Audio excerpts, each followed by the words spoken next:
Bon, alors lui, pour ceux qui connaissent pas, c'est un barbouze française, un agent. Un agent, il n'a pas été qu'un agent français d'ailleurs, parce qu'il a été très indépendant dans sa façon d'être un agent et de faire de l'information.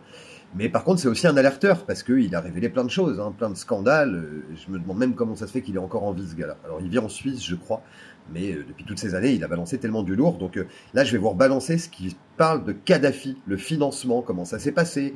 Est-ce que c'est que la France qui est là-dedans? Vous allez voir, c'est hallucinant les choses qu'il va vous révéler.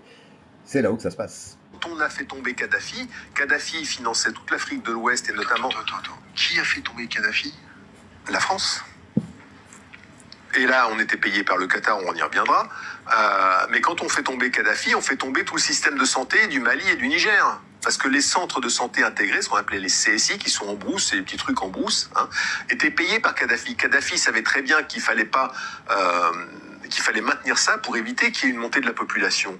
Nous, quand on fait tomber Kadhafi, on fait tomber toutes les frontières et on fait tomber toutes les barrières et on crée une masse migratoire comme on n'en a jamais créé.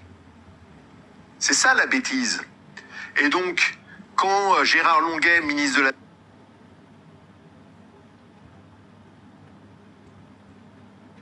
Défense, vient devant l'Assemblée quand il y a la guerre qui éclate avec la Libye, et il dit, voilà, on va dépenser 300 millions, mais les 300 millions, et là j'ai le document, les 300 millions, on les prend pas sur le budget de la défense. On va les prendre sur les budgets divers. Voilà. Mais surréaliste.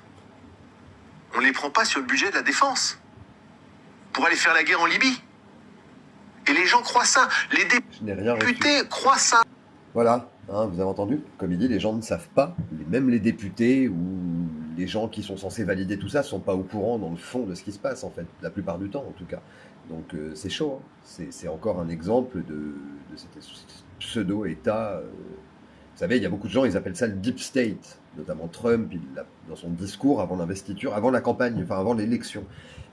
La veille, il a prononcé 107 fois le mot deep state dans son discours. Et moi, je pense que nous autres, tout le monde, quand on en parle, pour que ça soit vu et diffusé, on devrait dire dark state. Voilà. Parce que ces gens sont avant tout dark, quoi. Hein. Quand on voit ce mec, ce qu'il est au courant, les choses qu'il raconte, c'est incroyable. On dirait que les gens s'en foutent, en fait. Hein. C'est comme en Ukraine, il y a encore plus de corruption, mais les gens ne luttent pas forcément pour ça, contre ça, ensemble. Donc il va falloir être ensemble, s'unir, et on va avoir du ménage à faire. Voilà. Donc pour ceux qui ne connaissent pas, abonnez-vous, likez, partagez, et je vous dis à très vite. Ciao!